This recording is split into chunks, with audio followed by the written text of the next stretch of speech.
That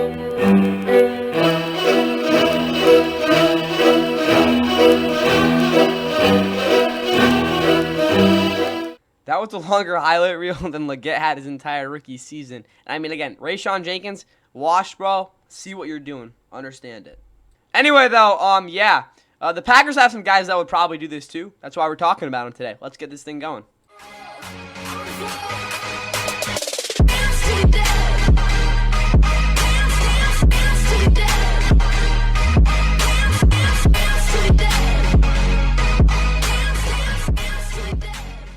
And with that, what is going on, guys? Welcome back to the Fun NFL. Please like and subscribe if you guys enjoy the Green Bay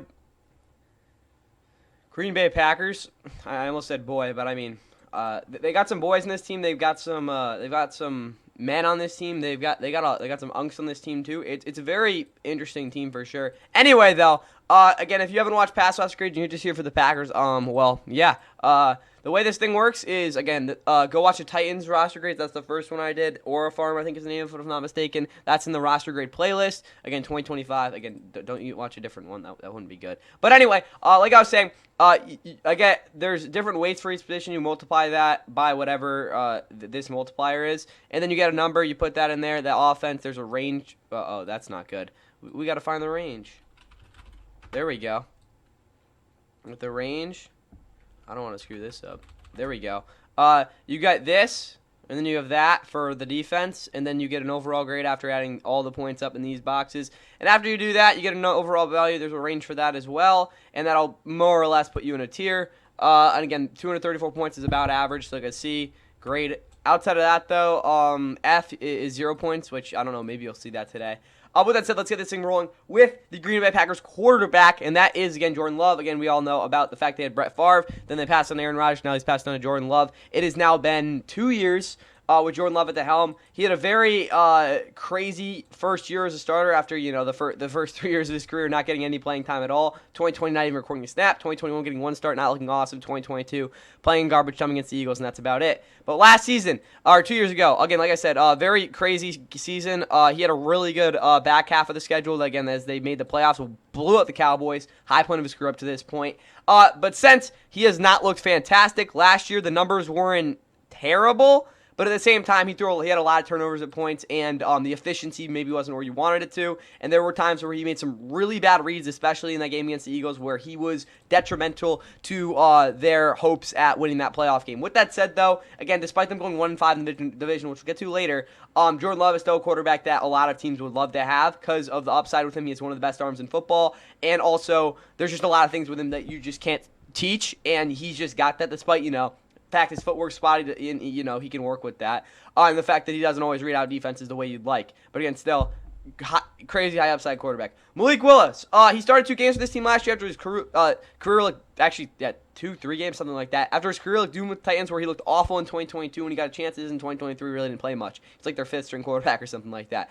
But last year, the Packers in those 2-3 starts, he played against the Bears in Week 18. Let's forget about that. But in his 2 starts, he managed the offense really well. Really didn't have to do too much outside of checking the ball down and maybe making a throw here and there, which is a good thing because that's what I think he fits best as. I think again is a quick game quarterback. Also being able to maybe read out a couple plays and audible into some things that he does like. Also, again, we know he does have some decent touch, as well as the fact that, again, throwing into the intermediate part of the field is where he can do a lot of damage, which, again, we're talking about an advanced part of his games. Outside that, though, again, he's a very big running threat. Didn't have to use that too much last year, which I think is a good thing. But him as, again, game-managing backup, that's what you're going to get with him. Sean Clifford, kind of surprised he's still on this team, to be honest with you guys. He was the guy at Penn State I never really loved, but, again, he's a savvy, not vet, but back quarterback, and again, he should stick around for a while. Again, as an NFL quarterback, not the greatest. We haven't really seen him at all. And then he also didn't look fantastic in preseason either, in his little playing time. Then Taylor, I cannot pronounce this guy's name, will probably be on the practice squad. With that said, though, I'm going to give them a B for what's going on at quarterback because I think I'm a big fan of Jordan Love in a lot of ways, but at the same time, he really wasn't that great in a lot of ways last year,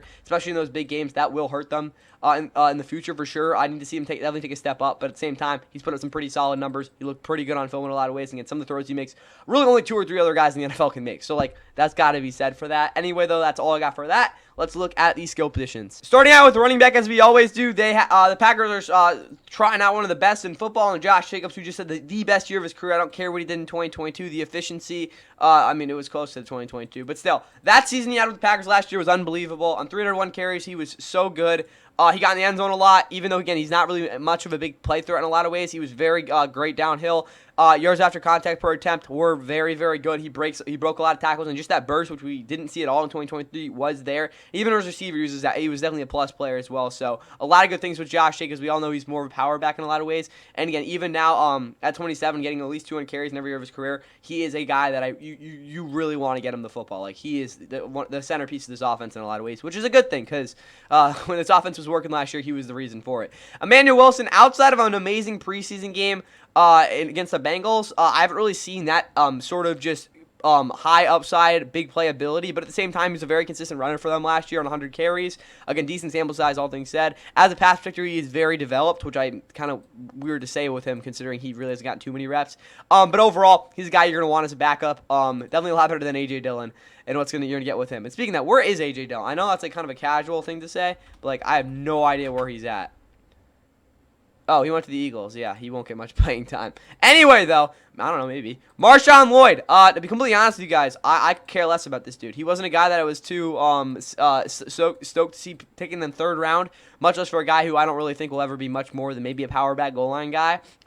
He is a guy, though, that will be able to – he has some sudden movements to him, which, again, is pretty rare for his play style. But at the same time, guys, Marshawn Lloyd, what do you want me to say? He's just not that good of a player. Chris Brooks, special teamer, I don't know. But this running back room, it's obviously an A. Josh Jacobs is arguably top 5 running back in the NFL. I like Emmanuel Wilson as a backup. They got a lot of good things going for them. And also, despite, a guy like Josh Jacobs, really, again, he's been healthy his entire career, which, again, for running backs is huge. I'm not trying to jinx it, but he's a guy you can rely on in that way. Despite, maybe not having the best performances when, again, he's injured. Anyway, though, moving on to this receiving core that has been an absolute mess the past couple years, not in a bad way, but that's kind of the best way to describe it. Also, it is as deep as the Grand Canyon. There's a lot of things a lot of these guys can do. With that said, though, the best receiving, or not the best receiver, the way I always said it the past 2 years with this group was Christian Watson is the most talented receiver in this room. He still is. But I mean, guys, 29 receptions last year. Like, you gotta be kidding me. Like, I don't know what to tell you.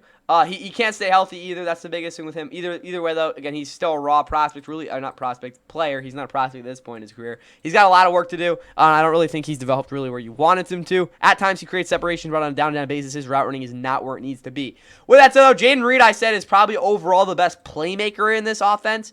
Or not in this offense, in this receiving room, which I think is fair. And then Romeo Doubs is probably the most reliable guy overall. But again, that really doesn't matter anymore because Matthew Golden is the best receiver in this room. I expect him to go off this season. I wasn't over the moon on him, but I was pretty high on what I saw out of him. Very, very crisp routes. Not, again, we're even close to what we saw in Malik Neighbors, who I think might have changed direction the best out of anyone I've ever seen in the draft, which is an insane thing to say, but it probably is true at this point. And then you got Matthew Golden as well, so again, fastest receiver in this room. Christian Watson's up there too. But whatever. Matthew Golden's a speedster. He's the best receiver in this room. Catch rate is a little bit of an issue because Jordan Love does like to put balls high. What? Anyway, though, yeah, he should be good. Romeo Doubs, he's put up consistent production for this team over the 3 years of his career. Again, as a rookie, really wasn't creating much separation. The past few years, that has gone up a lot. But I would like to see him get a little bit more red zone targets, as well as the fact that maybe he is able to diversify his route tree at least a decent bit so he can be valuable in other ways. Dontavian Wicks is a guy that will be a good slot underneath option. I don't know how many reps he'll get because they have 5 receivers now in this room. It's something he's got to give. Savion Williams, I'd be shocked if he got more than 20 targets this year, to be honest with you. But again, someone's getting injured, so he probably will get more than that. But again, if they stay healthy, I really don't see it because, again, he's just not, like, in terms of, like, overall play speed, isn't where these guys are. Also, his route running does need a lot of work. Mecole Hardman, probably going to get cut. I don't know. Maybe he's a returner, right? But he fumbled. Yeah, Mecole Hardman's got a lot of way to go. It's kind of crazy. He got the game-winning touchdown in the Super Bowl 2 years ago. Malik Heath, he's been on this team a while now. Hasn't really done much to really show that he'll make this roster either. Julian X, Cornelius Johnson, Isaiah Nayer, and Will Shepard. Yeah, goodbye. But anyway, this is such a deep receiving core. I'm going to give them a C+, I think is fair. The biggest thing is, guys, there are games where these receivers just don't get open. I don't know how to put it. I gotta give them a B-. They're so deep. They're the deepest receiving core in football, which I think is fair to say. But I have to give them I gotta give them a B-, right? Because, like, Matthew Golden, I think, will be a number 1 wide receiver at some point in his career. But they don't have another one, maybe a number 2 in Romeo Doubs. So I'm going to say a B minus despite, again, not having those big-time names. They have the depth. And, again, like I said, there were games where like, a lot of these guys couldn't get open. Someone's going to perform at some point for this team. With that said, though, moving over to tight end, Tucker Kraft last season had a great season. He's a really good receiving guy, great yak threat, gets downfield really well. As a blocker, still isn't amazing, which I thought he would be good. Really, that was like his highlight thing in a lot of ways coming out. But with that said, he's a starting caliber tight end, does a lot of good things for this team. They need this guy healthy. Luke Musgrave, he has been an absolute bust so far in his career. Coming in, he was supposed to be this deep threat, fast receiver, better than Tucker Kraft in a lot of ways. That has just not been the case. 2023, he wasn't awful, but he still wasn't giving that high ceiling production, which is why they drafted him so high in the second round. Outside of that, though, last year he was horrible when he played, got injured as we did expect him to. Unless this guy does something different, I don't really see anything different from him coming up. Ben Sims is not great. He's a decent blocker. John Fitzpatrick, I don't even know what's up with him these days. But they got one tight end that I'm pretty confident in. The rest of these guys are kind of a mess. I'm going to say a B minus at this tight end position because there's a little bit of uncertainty that I'm not really willing to buy into just yet. So 14 points at his tight end position for the Packers, really just being Tucker Kraft. And now let's look at this offensive line. My bad. With David Bakhtiari having a pretty rough end to his career, considering, again, he tore his Achilles 5 times and almost, I don't know, whatever. Rasheed Walker's replaced him really well as a pass blocker last year, specifically against these speed rushers that try to get around the edge. He did an awesome job. I think he had the highest sustained block rate in the entire NFL as a run blocker as well last year, which is good, but he isn't going to penetrate really where he wanted to, so kind of a safe bet in that way. But Rasheed Walker's a very good left tackle, and again, a lot of teams would love to have him. Jordan Morgan, still a questionable pick. I don't even know how much he played last year, to be honest with you guys. Let's look. Those snap counts. What do we got? Yeah, he got, like, no playing time. Yeah, 186 snaps. Again, I guess I know he got injured, but, guys, Jordan Morgan, I still don't really know too much about. As a prospect, wasn't my favorite guy. That was pretty rough pick for them. Again, as a run blocker, there's definitely some upside with him because of the fact that he moves so smoothly, especially in the scheme they're trying to run with Josh Jacobs maybe becoming a little bit more of a high ceiling running game, which I think is a good idea. But for him specifically, he's got a lot of stuff to work on. Haven't really seen too much out of the reports and very little film I have on him in training camp. So very interesting to see what happens with him. But again, coming off the injury and stuff, we'll see. But either way, he's not really going to be pressured too much. Aaron Banks hasn't ever really been more than an average guard. Again, when we saw him with the 49ers over the past couple years, really, again, like I said, nothing more than average play. The PFF grades really don't love him too much, which I'm kind of dismissing because what I saw on film was a decent blocker overall. Again, I think that was a little bit helped out the fact that he was with Trent Williams, but he's a decent player overall. Donovan Jennings, my bad. I almost said there's too many Jennings. He is a guy that I'm shocked has played this well, but again, the fact that he's a more refined prospect than a guy like Trey Hill or J.J. Lippy really has helped him out a lot in training camp. Elgton Jenkins moves around all the places, has his injury issues, but at the end of the day, he's a great pass blocker. As a run blocker, not the greatest, but you're going to work with that just because of how good he is as a pass blocker and the fact that his versatility is second to none out of any offensive lineman in football. Jacob Monk, don't know much about him. All I know is that he does do a decent job as a lead blocker at center. We'll see what happens with him. He probably fits better there because overall he's definitely a weaker guy against some of these speed rushers. Sean Runyon, he's been a solid guard for them in a while. I'm not the biggest fan of him because he gives up a high pressure rate, and at the same time, there are plays where he gets absolutely dogged on. But outside of that, down and down basis, he's a decent player. Tyler Cooper, yeah. Zach Tom's a solid right tackle. I think he's a little bit overrated by some people, but he'll get the job done. And Anthony Bellin is a guy that is extremely athletic with some issues in terms of, again, his footwork. But outside of that, this offensive line, I think, is a decent group. The depth is not the greatest, though. But with that said, I'm going to give them a B because I think there's really no issues with this group. Outside of the fact that, again, like Sean Runyon doesn't always give you the best play. Or Sean Ryan, my bad, not Runyon. That's Sean Runyon.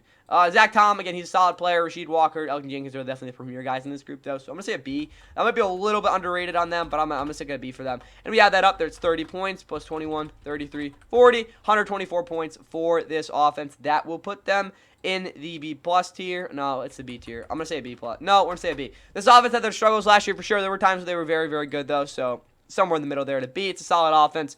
Nothing much really more with that. Time for this defense, starting out the front seven.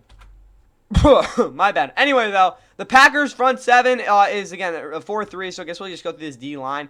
It's not the greatest, to be honest with you guys. Rashawn Gary's the number one pass rusher, but the past 2 seasons, he really hasn't given you that production overall. 2023, I liked his ability to, again, consistently get pressure, which is his job. But, again, his diversifying really his tool set, because he had really his ghost move, with, again, off the speed to power, were his two premier things we saw in 2022, which is the best we've ever seen him play. 2021 was a massive breakout season as well, again, really prove it season. The past season hasn't been the most effective against the run. He was a lot, the pass rush win rate and what is it called, swipe move usage went up and down, like with those two. So again, I think that was definitely a big player with those two. But yeah, he can't be using his swipe move as much because again, it's just not as effective as again a primary move. But I do like the speed to power with him, which again is huge. But yeah, Rashawn Gary is definitely a guy that he's a number one guy for sure, but the numbers didn't look like they should have last year. Anyway, though, going along the rest of this defensive line, Kenny Clark has just been so good for so long. Last year was about the same. Outside of the fact that I guess the pressure went down, I don't know. The sacks, yeah, only one sack, but from what I saw, he was still getting penetration, moving the pocket, which is his job. But yes, as a run defender, he was a lot worse, to be fair. At the same time, I'm not too worried about him. I get, what is he now, 30 or 29? But at times, he's been the best nose tackle in football. So, yeah. Kenny Clark, I guess a bounce back season, but I'm not too worried. Devontae Wyatt, up to this point, has not been worth the 28 overall pick because, yes, as a pass rusher, he does have flashes, but the pressure rate is not an efficient number, and he's a terrible run defender at this point in his career. So, I don't want to compare him to Brian Bresee, but they have some very big similarities in how they, again, approach the run, stopping the run. That is, again, in that they both have those big flaws. The difference is that Brian Bresee is a lot stronger and a lot more efficient when it comes to getting off blocks than Devontae Wyatt so far. So he's got a lot of work to do there because they could get shredded if he doesn't. Carl Brooks is a solid player. I like him a lot. Azir Stackhouse could be a solid nose tackle in the NFL. If he gets the shot to do it on this team, I think he will be able to. Colby Wooden is not a good player. Lucas Van Ness has been absolutely terrible so far in his career. Huge bust at this point. He is basically his entire game at this point is literally a cross shot move with maybe a little bit of a straight arm to try to get pressure. But his pressure rate has been horrible the first 2 years of his career, and on film he doesn't really do too much to make me see anything different. So unless he can do something different and really just step up, yeah, nothing really different happening here. Kingsley Anega-Bear, I don't know how to pronounce his name. He's a solid player. I'd want him as my rotational pass rusher for sure, especially with his ability to set the edge. But at the same time, he's not going to give you consistent wins off the edge, like clean ones. So that's probably the issue there. Brennan Cox, another guy that I'm of the liking of, I guess is the best way to put it. Still, again, I guess he got injured. I get that a lot, but like the speed is definitely a little bit of an issue with me. Because, yes, he got kind of cleanup sacks, and I like his toolbox, but it's not really something that really is going to be a makeup of a guy who can consistently get quick pressure, which is what he is going to have to be able to do to be a guy who can really make his mark in this league. But despite that, Kingsley Anega-Bear, solid rotational guy. Lucas Van Ness has been terrible. Brennan Cox, I have my issues with him, but at the same time, he's got some upside. And here, the D-line, again, it wasn't great last year either. For that reason, this D-line is definitely something that I'm pretty concerned about. I'm going to stick them at a C+, and then I'll put the pass rush at a C. I don't see this pass rush going into next year as a group that I can really consistently rely on because Rashawn Gary is really the only guy that I'm saying should be getting consistent pressure. Lucas Van Ness hasn't shown anywhere close to that yet. Kingsley Anega-Bear, good rotation, good depth, but that's like only so much with that. And then Kenny Clark, got to see better pressure. And then, Devontae Wyatt will give you something. But yeah, I got to say a C because this pass rush was not great overall last year. And especially, again, it's like, what else am I going to give them? Like, I don't think I can give them so much. You know what? We'll say a C plus for the pass rush. I'll say a C plus. I'll give them the benefit of the doubt. What is that? 24 points. And then for the D-line, what is that, 12? Am I right on that? I think so, yeah. Anyway, though, looking at their linebacking core, this is a group that I have my issues with. Quay Walker has not been an NFL caliber linebacker up to this point in his career. Not on like the bad side, but his coverage has just been absolutely awful overall, in my opinion, just because he has not been really a valuable player in that game at all. Yes, he hasn't given too many massive plays, but how much does that really matter when you're really just not – you're laying duck out there. But in terms of his run stopping, he has his ups and downs overall, and again, the fact that that's a reality really makes it hard to think that he's a starting caliber linebacker. I'd be shocked unless he has a career season that he will get re-signed this offseason. Christian Welch, don't care about. Isaiah Simmons, yeah, we've been waiting 5 years for you to actually be an NFL caliber player. Edgerrin Cooper, last year as a rookie, a lot of good things to say. But at the same time, he's still a guy that I have concerns about in terms of his consistency as again, a true Mike linebacker because he has a lot of responsibilities on this team because he's really their only guy that's competent. But at the same time, I think he'll be a solid player. Again, in terms of it actually being a true upside playmaker, at linebacker is definitely those days, I think, at least from where he is right now, are definitely a little bit on the lower end of actually being able to happen this year. But at the same time, solid guy in coverage. Again, we'll see what he can do in terms of closing down those holes. Tyron Hopper should get some playing time this year. We'll see what happens, though. And then Jamon Johnson and Jared Barlett, aren't my favorite guys to watch. And yeah, Isaac McDuffie's a very savvy player. He had a very solid season last year. He's a guy that I very well think will be their primary run defender at the second level. Going into next year, with that said, though, this linebacking core has their ups and downs. I will give them a C+. I would really like to see Adrian Cooper take a step up, but I don't know if he'll be able to do that. And Isaiah McDuffie, he's kind of just a boring guy, and then Quay Walker's not very good with depth. That has, again, it's not the worst in the league, but, I mean, could definitely be better. I'm definitely more frustrated with this linebacking core than anything, though. That's all I got there. Let's get into the secondary. All right, this secondary is definitely a group that has lost their high-end talent, is probably the best way to put it. But yes, Keyshawn Nixon, he's not a guy you want to watch play in press because he will get mowed down after maybe 2 or 3 plays. But at the same time, his separation rate last year and yards per snap were pretty solid. But at the same time, he's more of an athletic guy. He relies a lot on that to be able to cover so much in zone. And again, the true boundary guy, don't see that too much. Nate Hobbs is just not that guy either. At the same time, he definitely more established in man. But there's a reason the Raiders weren't too, I wouldn't say honestly regretful. They let him go because the injuries have been a little bit of an issue the past couple years. And he has also really never been a plus corner, even though there have been games where I'm like, this guy has something. He's definitely a starting caliber guy. Don't get me confused with that, though. Carrington Valentine, yeah. He has been a solid player so far in his career. I don't love him because of the fact that he can't guard big receivers and tight ends who are faster than him. He's not, slow by any means, obviously, but, he will get bullied by those guys if you don't put him in the right, again, he's in the right scheme for sure, but there were plays last year I'm like, what the hell? But on, a down-and-out basis against some of these quicker underneath guys, he can do well on them. Also, again, he's pretty high on the instinct chart. Anyway, though, come on, Haddon could be good.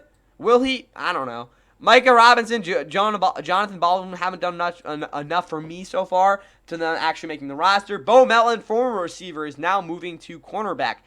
From what I've seen so far, not a good tackler, but there is something there with him as a cover guy, which is cool, but I don't know. We'll see what happens with him. Javon Bullard, very underwhelming rookie season. Coverage wasn't where it needed to be because that is his primary thing.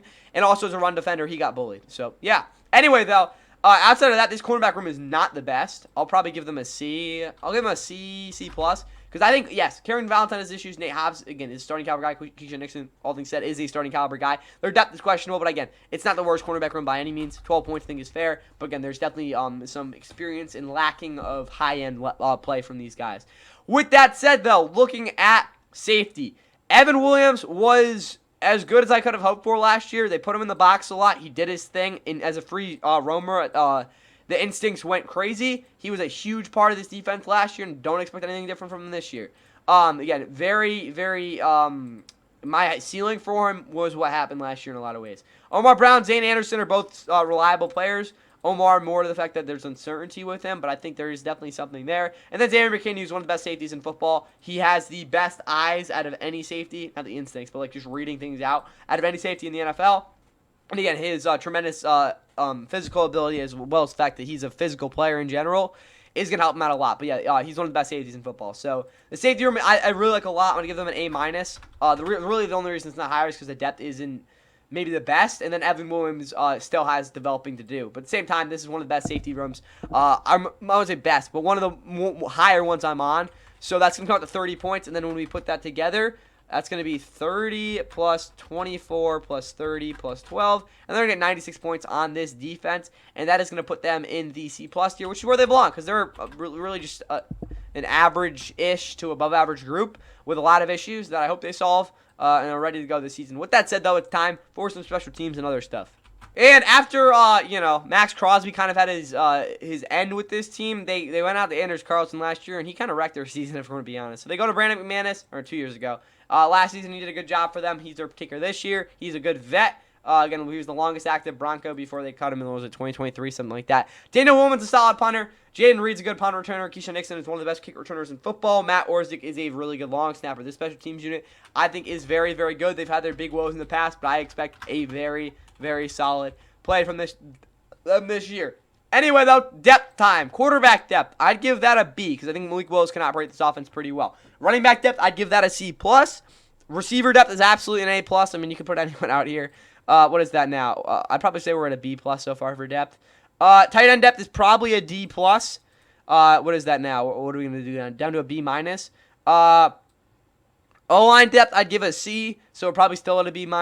So B- for this offense depth. Defensively, D-line overall is probably a B-. It's not the worst in the world. Like I said, Kyle Brooks is a very solid player. I like what I saw from him a lot last year, and again, as a rookie. So we're going to say a B for this. B. Linebacker depth overall is probably a C-. That might be a little bit nice, but I think that is fair. So we're probably at a C+. Cornerback depth, I'd have to give it a D, guys. Like, it's just not very, like, good. That's the best way to put it. Because Javon Bullard has lots to work on, but again, at the same time, high-end talent guy. Bo Melton, we'll see. And they got a couple guys that are like, okay. Kalen can't even talk about, but he's there. Anyway, though, cornerback depth, what do we say so far? What are we, a B, a C+? I'm going to have to give it a D+, so we're probably down to a C. And then safety depth, I'll be nice. I'll say they get a C+. So we're going to stick at a C+, B-. I'll say they get C+ for their depth. Packers have decent depth on their team overall. There really aren't any positions out there, maybe cornerback, that have many holes. But again, at the same time, I can't really, like, with the more, like, the lack of experience overall with this group is a big issue. Anyway, though, the identity of this Packers football team. Matt LaFleur is one of the best coaches in football. Last year, they kind of lost some of their identity, even though they won 11 games and nearly should have won 12. It's a team that won 1-5 their division. I think that is something that could hurt them this year, especially in a group that should be better overall.